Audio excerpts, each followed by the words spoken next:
Yeah,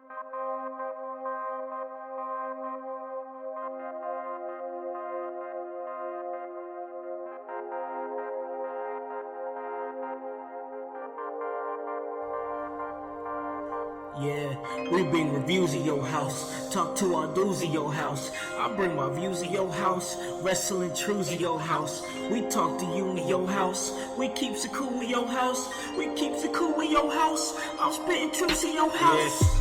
Mark's hating on his fans. Becky's niche on the man. Play with two like a lion. Household a dangerous alliance. I am annihilate Cody, and I'm overcoming like Kobe. No, they cannot hold me. Come listen, I'm hosting, critiquing, I'm boasting. This wrestling I'm knowing. This is Austin Theory of Evolve, and you're listening to the In Your House podcast. Welcome, ladies and gentlemen, to In Your House, starring Alakan House and my man, Michael Hutchison. That's Mikey Hutch.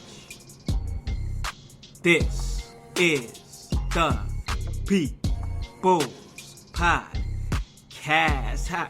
Hey guys, you already know who it is. It's your boy Con and Hutch, ready to get at work, getting those racks in the middle right here with your boy Nipsey Hussle. Let's get it, let's get it, let's get it. We get at work when it comes to this professional wrestling business. That is what we do, and hey, we love it. Hey, let you guys know where you guys can listen to this at. You guys can listen to this at Apple Podcast, Spotify, Spreaker, Stitcher, iHeartRadio, Himalaya. Hey, you don't have an Apple device? That's alright. We're on Google Play. Anywhere that you guys are, hey, we can get to you. And man, oh man, it's on fire right now. It's on fire right now. I mean, wrestling it's just going crazy, man. It's just going crazy. We have everybody beefing with everybody. There's smoke everywhere. Michael, what's going on? Man, bro, I'm stop, dropping, and rolling over here, man. There's just heat everywhere. There's insults, just shots being fired everywhere. Like, what in the hell is going on? Like, what is it? Is it a full moon or something? Like, what is happening? I don't know. It's almost like territories are back. But I love it. Yeah, no, I'm here for it, bro. I'm here for it, bro. And the thing that me and Michael were talking about, I mean, it's no secret. If you're, you gotta have, if you're a wrestling fan or call yourself a wrestling fan, you have to have, I mean, your head under a rock to not know what's going on between Seth Rollins and Will Ospreay on Twitter. I mean, these guys are just shooting off at each other, bro. Yeah, man, they both are going in. And again, just like everything in wrestling, people are taking sides. Oh, yeah. Man, divided. Man, because the In Your House Facebook page has been lighting up. Oh, man, yes, it has. I can't keep up with it, bro. I got real life things to do. I can't keep up with it. I feel you, man. I feel you, and I do too. And it's just like, but I had a few moments to kind of keep up on all of this as it developed. Yeah. And, and I actually shared a few of the tweets that was out there between the two individuals that you name dropped, and also Chris Jericho also throwing his 2 cents in as well. Oh, God, Jericho's in this bitch too, man. Oh, Jericho's in this bitch, bro. You know he's going to throw some shit in there. Oh, man. And, of course, he's taking Ospreay's side. Oh, of course.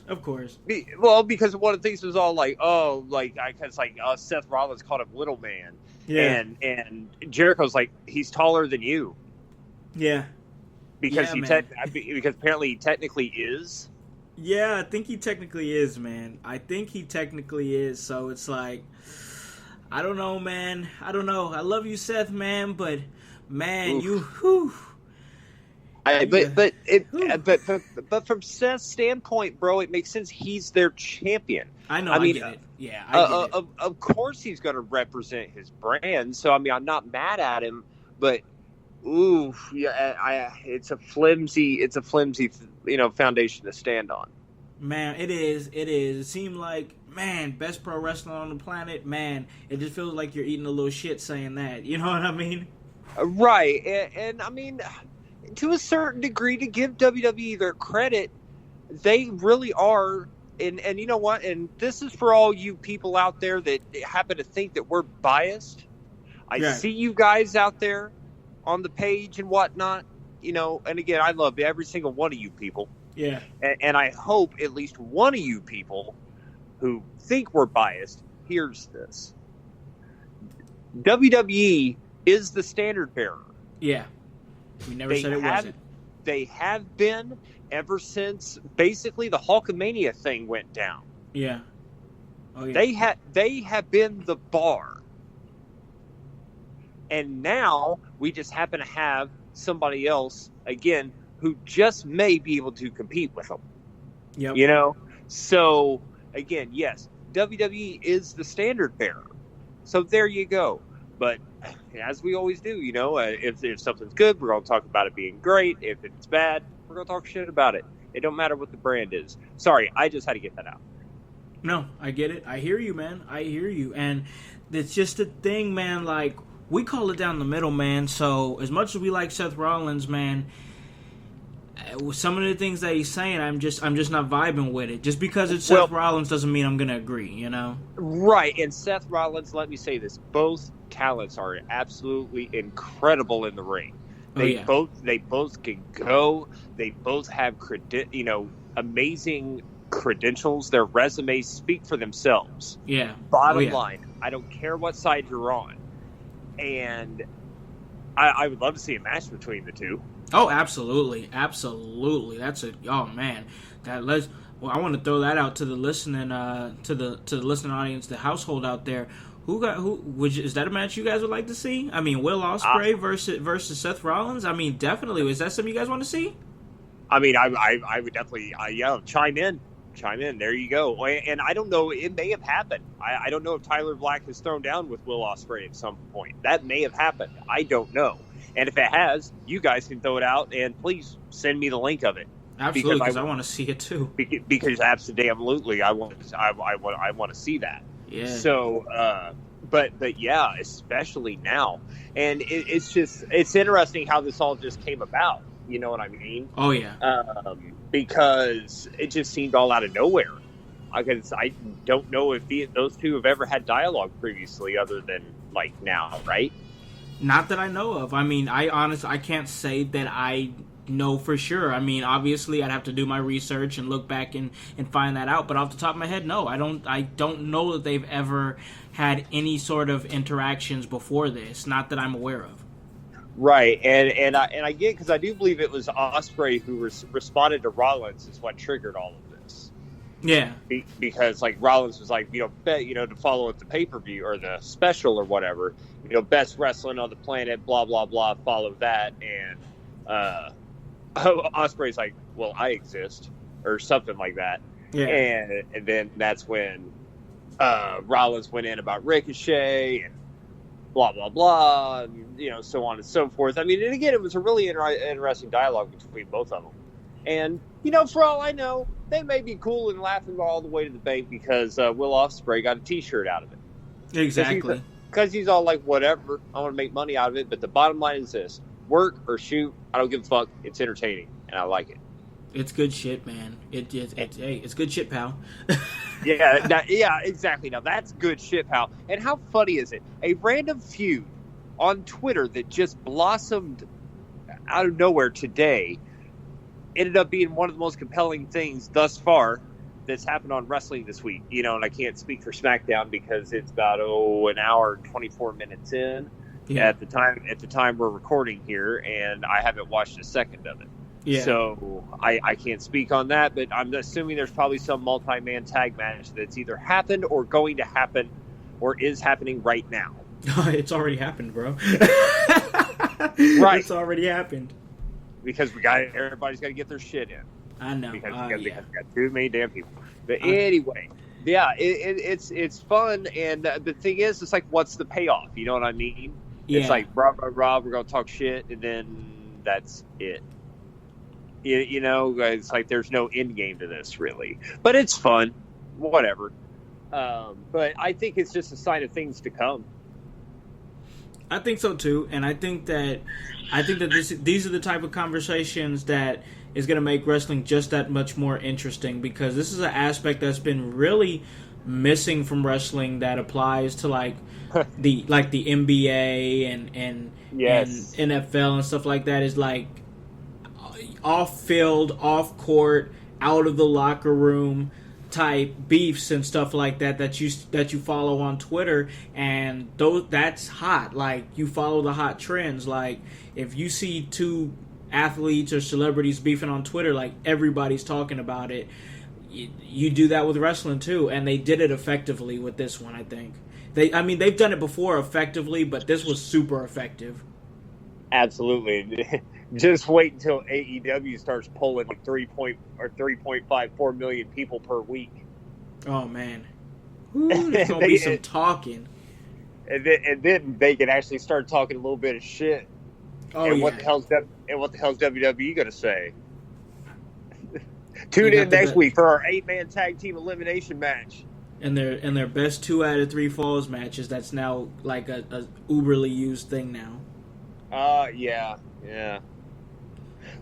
And stay tuned for our next WWE special, Back to the Well. Again. Oh, shit, man.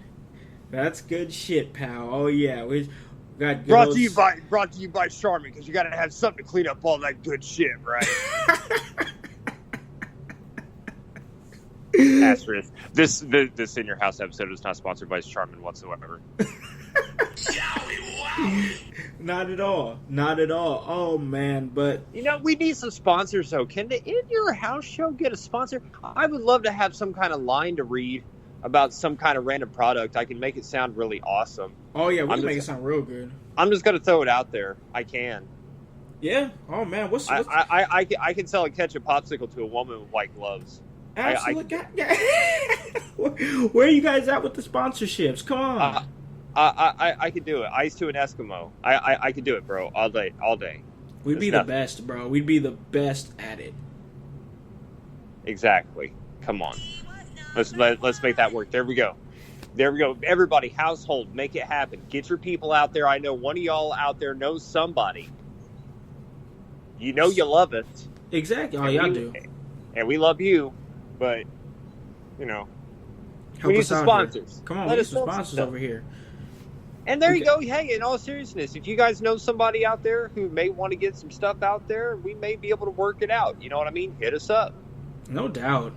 We'd be more than happy to do something like that. I have, I enjoy, talking about other people's businesses. We're not gonna go too deep into that because this is a wrestling podcast. But right, I just like supporting like independence. You know what I mean? Independent, small, local businesses. I think that's awesome. And grassroots shit, man. Like legit people out there grinding, wanting to make something for themselves. That's actually out there doing stuff, man. Oh, that's, and like not to sound cliche, but that's America, man.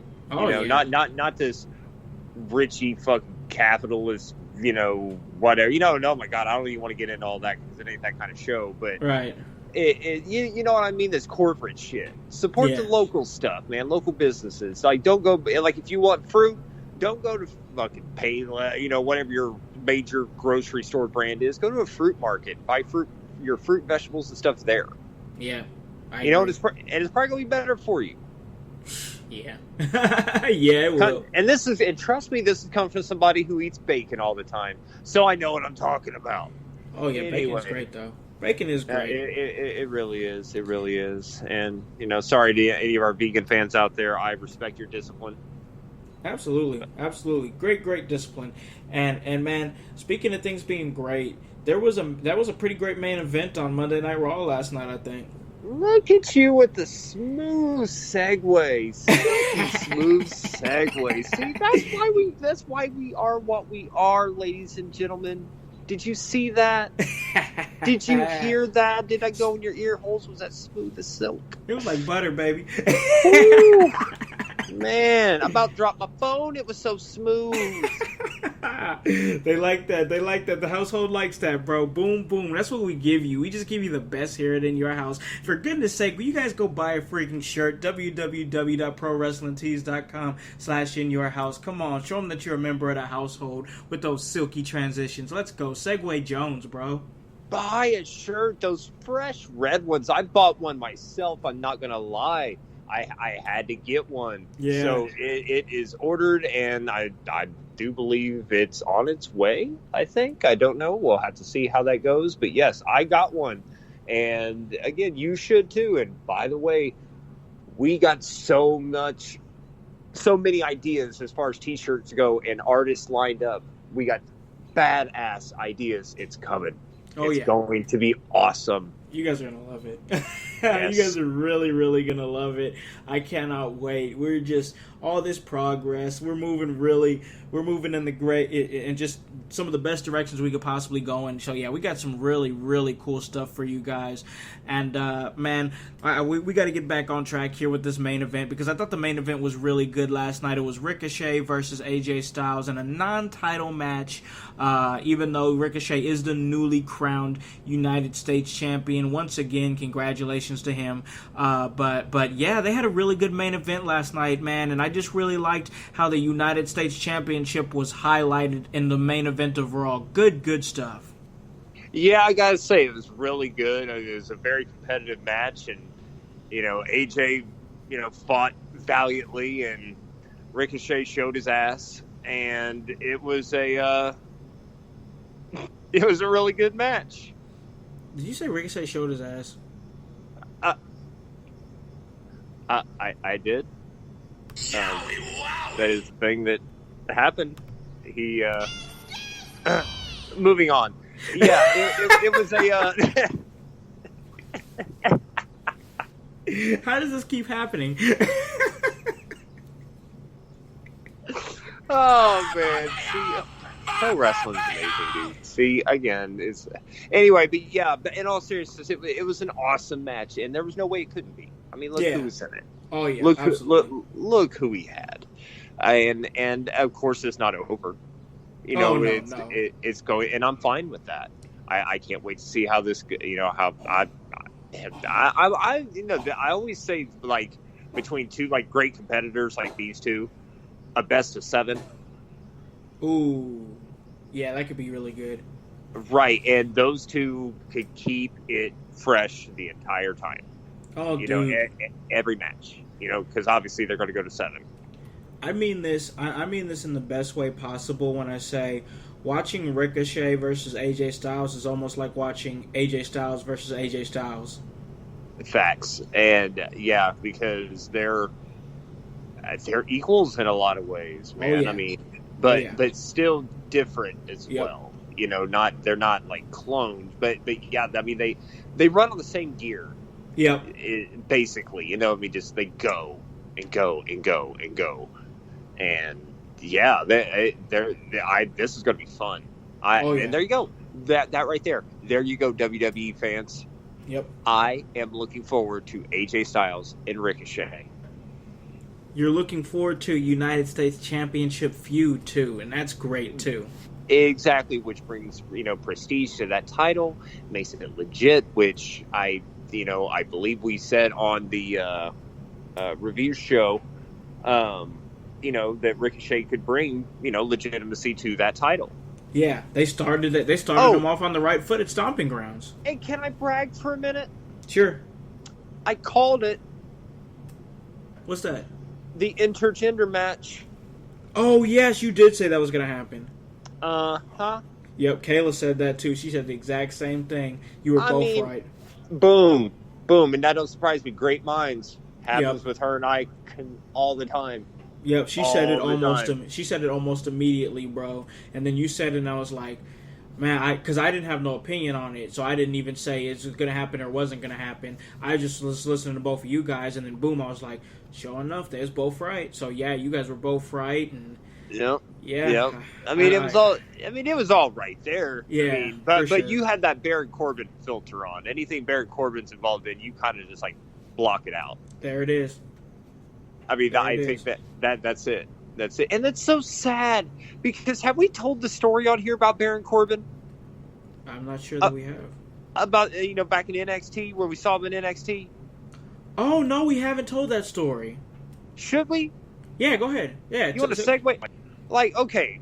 All right, ladies and gentlemen. Khan and I and the family and his family went to a local NXT house show. And, the show was great. And post-show, we're standing at the guardrail watching the talent go to the bus. And we got to meet multiple people in a really awesome moment. If you don't mind, Con, I'm going to share the part with Sami Zayn. Oh, good. Are you cool? Are you cool with that? All right. I'm cool. Con's kid really wanted to, huge fan of Sami Zayn. Really wanted to meet him. So we both were just going crazy to get Sami Zayn's attention. We got Sami Zayn's attention, and little man got to meet him and all that, and was just super happy. Great moment. All that again. Pro wrestling is amazing, right? Yes. Anyway, so everybody's super cool coming out. Nia Jax, Samoa Joe, all these people were super awesome, except for Baron Corbin. Because if you guys remember, when Baron Corbin was, the lone wolf with the leather jacket and the hair, and he clowned his receding hairline, whatever. But you know what I mean. When Baron Corbin was back in NXT, he just had that stank ass look on his face. Didn't give two fucks. Wouldn't piss on you if you were on fire. For real, if you were laying down, he wouldn't give two fucks. He'd just look down at you, and keep on pushing, right? Yep. And that's exactly what he did. He walked out and had that look on his face and didn't acknowledge anybody. And bro, just he didn't even look in our direction. Nothing. And it was the funniest thing. Con and I was a huge fan of Baron Corbin because of that. I'm like, look at him. He's living the gimmick. Yep. Because other heels come up and greeted us, right? Yep. Not him. Not him? Nope. He went on there and was like, give me my sandwich. Because they were giving out food to everybody. Yeah, he let me get that. Boom, done. On the bus, done with us. He did. Exactly. Keep it pushing. Woo. And now, and then it just, with this bullshit, it just fell off. I know we weren't even trying to talk about that, but I had to share that story. But yeah, I called it. Yep, I just had to put that out there. And again, it's obvious. It's not like it was, random, or anything like that, or some big swerve. Yeah. But also the Bray Wyatt thing was a nice touch as well. I got to say, the puppets or the cast, the crew the funhouse. is there. They are out of the funhouse. That's interesting. That'll definitely be a coming episode. But back to this match, man. Yes, back to this. My God, get us back on track, Con. See, when I get on here, I just take us all off the rails. I'm sorry to you and the household. Oh, it's all good, man. It's all good. We just talk here and have a whole lot of fun. But the match was good, man. Definitely. It was. And one thing that I did want to touch on real quick was I like how, because of course WWE's been talking about how they don't want to have wrestling during a commercial break. They want to find a way to stop things, which is why they're having 1,000,000 2 out of 3 falls matches to give you time between matches. To give you time to go to commercial between matches, which we won't go into that right now. But what they did do well in this match was they had the Good Brothers come out, Anderson and Gallows, and come and observe the match and kind of try to interfere and try to stop Ricochet, and AJ Styles comes out and says, listen, I got him on my own, get out of here, and he gets him out of there, and they take a little bit of time to restart the match and come back from commercial break, and the match hasn't started yet, and I was like, that was well done. That pieced together really well to me. Yeah, I dug that, and again, it's look at it brings back to a line that I just said before. Look at the people involved. Right. That's something that they can give those individuals, and they can make that work, and they did. It was effective. It's not anything new. It's not like it's something we haven't seen before, but it's good, and they need to do that more. I've always wondered, and again, this is just me as a fan. I know nothing about laying out the timing of a show or anything like that. It's something I'd be open to learning. But I know nothing about that, but I've always wondered, how could you not, or why would you not at least attempt to book around commercial breaks? Yeah. Because I feel like when those are. Yeah, they have to know. I'm pretty sure they have to know. Right. And I'm not sure how far in advance they know that, but if I was them, I would possibly see if I could get that in advance so I could try to work the show around that. Yeah. You know, don't, because I mean, going to a match, going to a commercial during a match really just breaks up the flow of a match. You know what they could do? What's that? What they could do is just, if you're having a match, let's say, I'm just going to throw a couple names out there. Let's say The Miz and, I don't know, Ricochet. I don't know. The Miz and Ricochet. Just have The Miz come out first. Have him come out and cut a promo on Ricochet. Put the guy who you know that can talk in the ring first to cut the promo. Let him cut a lengthy promo until it's time to go to commercial break. Then, when you come back from commercial break, guys coming down for his entrance, and you start the match, and just do the commercial break, like push the matches back a little bit so you're not. Does that make sense? You know what I'm saying?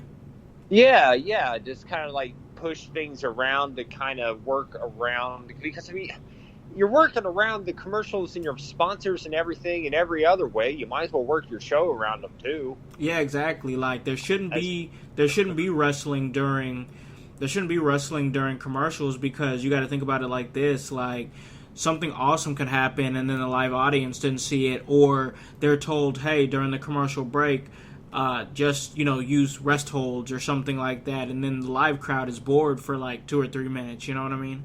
Right. And now we'll say on SmackDown, and it's weird they do it on SmackDown and not Raw. They'll do that split screen thing where they'll do like the small screen where the match is still going on. Oh, that picture-in-picture. Yeah, the picture-in-picture thing. There you go. Thank you. Mm-hmm. But yeah, they'll do that, and that is better. You know, that's a compromise that I'd be okay with. Yeah. Or I guess you can say I am okay with, because, well, they do it. But, yeah, it's kind of just like, and I'm trying to remember, and I can't recall because I never really looked at it from this perspective. I can't remember if back in, like, the Attitude Era and stuff like that, if it was done better. Yeah. You know what I mean? Yeah. Like as far as, like, because I seem to think it was. Like, they always kind of seem to have, like, a good place to, like, break for commercial. Yeah.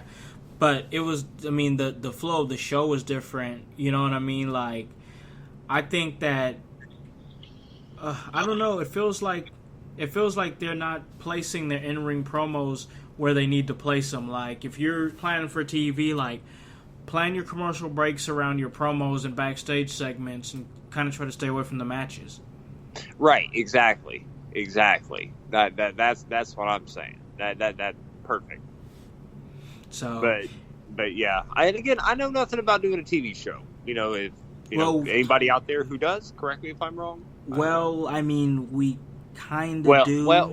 I guess you could say we sort of do, don't we? Yeah, kind of. I mean, not. I'm not saying that we're not big like shots or that. anything like that. Yeah, but we have a concept of what to do. You know what I mean? Yeah, because I mean, we do got to put together like a structure of stuff and all that, and albeit to a very, very, very much smaller degree. You know, but we work hard on what we do. But again, it's nothing on their level. But right. Yeah, it's a very daunting task. So and to do it on their level, I couldn't. And especially, you know what? I'm glad you brought that up. That we do kind of understand that a little bit, right, because in doing what we do, and again, I feel like we've done pretty damn well, and we're going to continue to improve and do better. Stay tuned, guys and ladies. I have a much more respect for the people who put out content for WWE and all content, I mean, just really, all brands, really. All brands, everything, because everybody. It's hard. It is difficult. It's hard damn work. Yep. It's hard to put segments together and kind of try to piece it to where there's a good flow of the show to keep people interested. You know what I mean?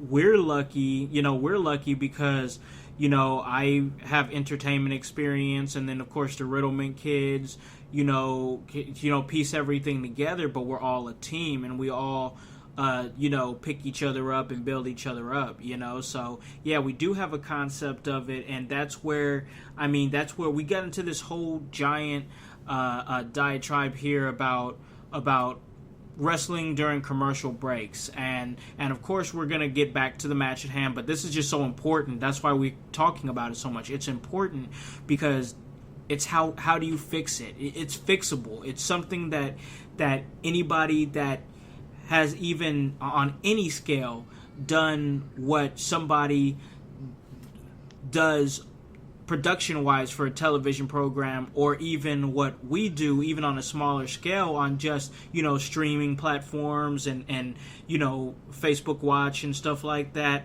I mean, you have people on a much higher level than us of what we're doing, and they can't make it work. It just blows my mind that they can't structure this a little bit better around matches. They're having such a hard time, and I just feel like that if you restructure the show, you wouldn't have this problem. You know what I mean? I don't. Yeah, what you say is true, and again, they may not be able to do it. I don't know. I'm not sure if this is something that was brought up in one of the many meetings I'm sure they have in WWE as far as the shows go. Yeah, but Vince, as we know, kind of gets set in his ways and kind of just does the same old routine. Yeah, too, because That's true. It's usually, Raw starts off. What's Raw usually start off with? 9 times out of 10, a promo. Yep. And how long does it usually last? Probably for a long time. It's been about a half hour. Usually give or take. Usually, if their quote unquote sweet spot. Again, correct me if I'm wrong. About 20 minutes. I'd say about 20 minutes, but I'm more alluding to the Authority opening promos. Remember when the Authority used to come out, and they came out every Monday Night Raw, every single week, and cut 30-minute promos. No joke. Yep. I do remember those times. Good times, right? Oh, man. Memories. But you're right. Probably, I'd say about a good 15, 20 minutes is probably the sweet spot. Yeah, and then it usually leads to the tag match. Yeah, yep. And then your random stage, backstage segment. Yep. Then your next hour, you got yourself another promo. Yep. And then you got another tag match. Then you got women's stuff. And then you don't see the women ever again after that. And then at that point, I'm sitting here saying, "Oh my God, to show me the Firefly Funhouse. That's why I'm here." Yep. That's exact like. Once that second hour, once you get to the conclusion of that second hour, I'm like, dog, like, all right, I'm dragging ass a little bit here. Yeah, that third hour is it's a rough grind, and don't tell me 3 hours don't work, because Monday Nitro did it. Yep, it works. 3 hours works. We've talked about this with we talked about this with Albert Albanese, you know what I mean, Slam Sessions podcast, and he said it. He's the one who said it. He said, yeah, 3 hours isn't too long. It's the content in between that 3 hours that is the problem, and I agree with that. He definitely opened my eyes on that. So yeah, man, 3 hours can work, bro. 3 hours can work. Yeah, and it's just, again, it all just boils down to the same problem that we've said it is before. Vince McMahon and his complacency and his ego, and he's just so damn stubborn.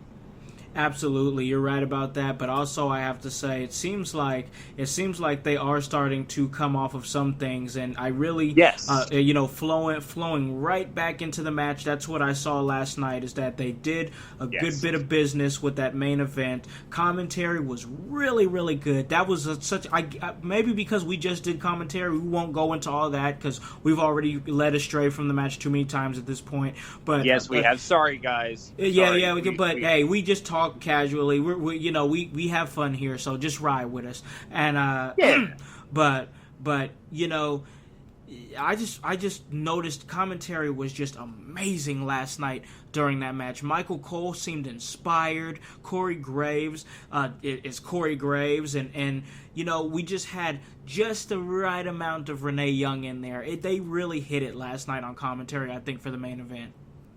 I think so too. I think so too. And again, it's like I actually don't mind the commentary on Raw so much. I'll be honest. I don't really think that I'm vibing on Renee Young, and Right. I don't think that's her. As we've said before, I don't think that's her fault. Yeah, we've covered that. Yeah. Right. Yeah, we talked about that before, but yeah, last night everybody was good. I mean, Yeah. everything clicked. So yeah, it was a good main event. It was a long show. I wouldn't say it was a great show. If I was to rate it, I do believe I'm probably gonna give it the same number I think you gave me. I would say 6.5. That's exactly what I gave you, bro. 6.5. 6.5. Really, I felt bad giving him a 6. I wanted to give him that extra 0.5 just because of the main event. And man, they really did a good job highlighting that all AJ Styles is established. Where's AJ Styles been? Okay, well, he's been nursing nagging injuries. Okay, cool. Right. You know what I mean? They really hit it on all cylinders, pushing how much of an up-and-comer that Ricochet is, which that's how you gotta treat him, and they did good on highlighting that. They did good on highlighting everything that AJ Styles has done in his career. They did a good job of highlighting how they mirror each other in a lot of ways. Man, they just really did it last night. I don't know if Vince was in their ear last night, but it felt like he wasn't, because I'm telling you, all three of them felt inspired last night in that main event. That's true, and I honestly, it's funny you mentioned that. It just kind of popped in my head. I wouldn't mind hearing. I hope that those three were kind of let to, kind of Vince let them do their thing. Yeah, because yeah. I would love to hear them three do that. Yeah, last night just felt like it. It did, and of course the content that they had to converse about, was fantastic, as we've stated.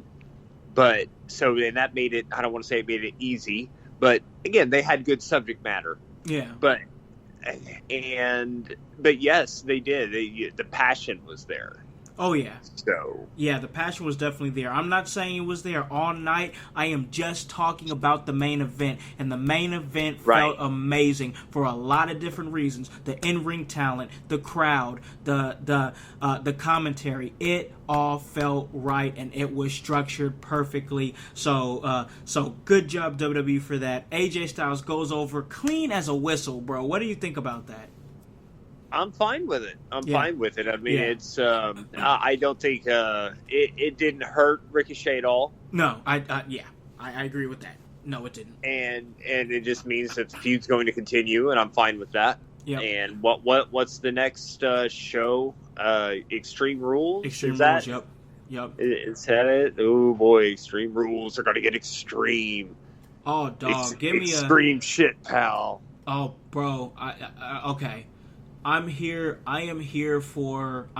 all here for a Ricochet versus AJ Styles ladder match for the United States Championship. Bro, I am here for that. Oh man, yeah. That match could bring me life. That is good shit. That's really good shit, bro. That's really good shit. And I'm a sucker for a ladder match. Yeah, I am too. And those two would, oh wow, yeah, that'd be really good. Oh, that'd be really, really good. Yes. I definitely. If anybody is listening to this in the WWE, please take that and just do it. Just do a ladder match. It's Extreme Rules. Boom. There you go. That's the only reason that you need to add a stipulation to this. Just because it's Extreme Rules. That's an Extreme Rules match. Make it a ladder match. My God, make that a ladder match. I'm here for all that. Yeah, I am down for that. And another thing that I think they need to do at Extreme Rules is do a 24/7 championship on a pole match.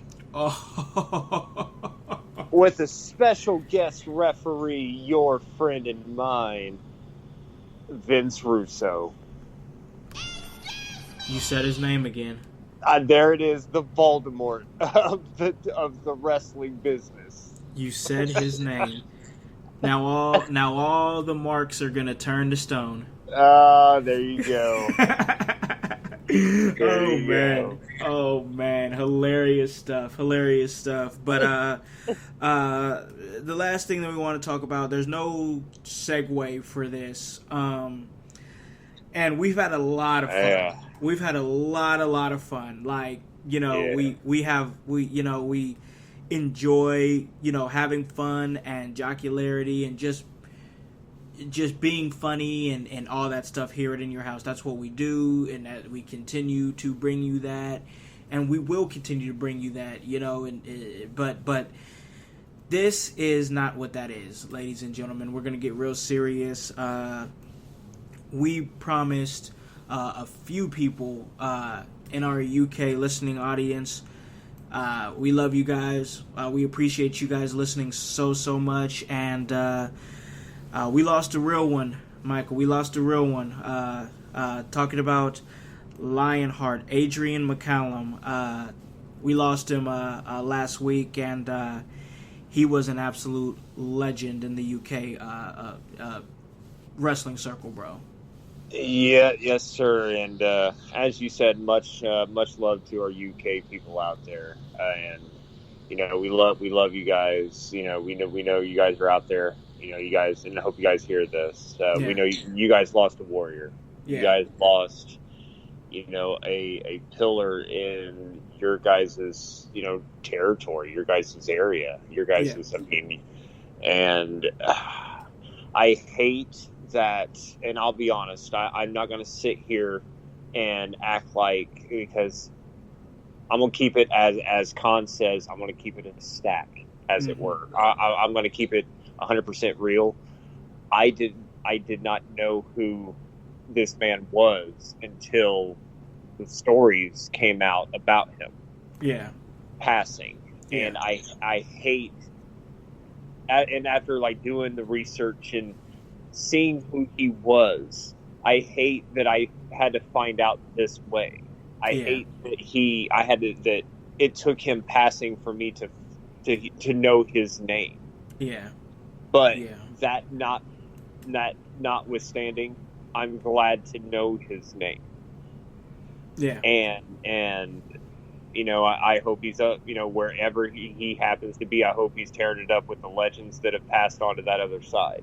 Yes. Because, he was that damn good. He really was. This man came back from a broken neck, man. Yeah, absolutely. Yep. March 2014, he suffered a broken neck in 2 places after receiving a Styles Clash in a match with AJ Styles, and he came back from it, as you said. He was, and from what I saw, he was told that he could possibly never walk again. Oh. Not only did he walk again, he worked again. Yeah. And he became a champion again. Multi-champion. He's been everywhere. He's been a champion everywhere. And even recently, he won the ICW, that's Insane Championship Wrestling World Heavyweight Championship. And unfortunately, very sadly, he left us during his reign. And man, he was just a decorated star, decorated professional wrestler. In 2008, he competed for the Ring of Honor World Championship against Nigel McGuinness in a triple threat match. Not successful that night, but also he's wrestled for TNA. Also, he's wrestled for WWE against Justin Gabriel. He's done a whole lot, and you said it perfectly. I hate that this had to have happened for me to know this man's name. Absolutely. And he was just a legend, man. He's just a legend and highly decorated. Just left us too soon, man. Just left us too soon. And he was, just watching some of his promos, he was really edgy. I liked his edge that he had. he used basically it was a rock bottom as a finisher that I got a chance to see. But boy, man, no disrespect to The Rock at all, but man, he just delivered that so impactfully, like in a big way. Like I was like, wow, he kind of made that his own. Like yeah. He put some he put some stank on it, as it were, man. Yeah. And he just had a vibe about him that I just thought was cool. And I want to see more, and I hope to see more. And anybody out there that can and you actually sent me some stuff that that I was able to get through some, and I want to get through more. And there's some stuff that I was able to find, but I still want more. I do want to see more of him. So if anybody out there does have some more stuff, feel free to send it our way. Send it my way. Yeah. I would definitely like to check it out. But yeah. And so young, way too soon. Death never comes at a good time. Yeah. And we know, and it just goes to show it. You just never know. And the tweet that he put out too was just very. Now, I mean, it's very powerful anyway. But now it's just impactful with the circumstances. Oh yeah. And whatnot, and I think it's a good credo to live. Good credo to live by. You just enjoy everything while you have it, because you just never know. Absolutely. So, that's tough, man. It's tough to segue out of that. So yeah. And just rest in power. I mean, you know, and hope to one day, maybe one day. I'm not sure how all the system works and all that. I hope to one day meet you on the other side, man, and just tell you that I respect the hell out of you for proving everybody wrong. Having somebody. I mean, because can you imagine just somebody telling you you can never walk again? Yeah. Fuck you. Yep. Tell me I'm never going to walk again. I'm going to walk again. I'm going to run. I'm going to work. I'm going to become a champion. And he did it. He did all of that. So on his terms. So yeah. Rest in peace, brother. Rest in peace. Absolutely. So instead of the normal close that we normally do during In Your House, we plug everything, yada yada. We are not. Yeah. We're not doing that. We're not doing that this episode. Look him up. Don't look me up on Twitter. Don't look me up anywhere. It don't matter. Look him up. Yep. So we want to close this episode of In Your House in memory of Adrian Lionheart McCullum, December 17th, 1982 to June 19th, 2019. And thank you for all that you did contributing to the business. We here at In Your House want to close this episode off with a 10-bell salute. So thank you for all you've contributed.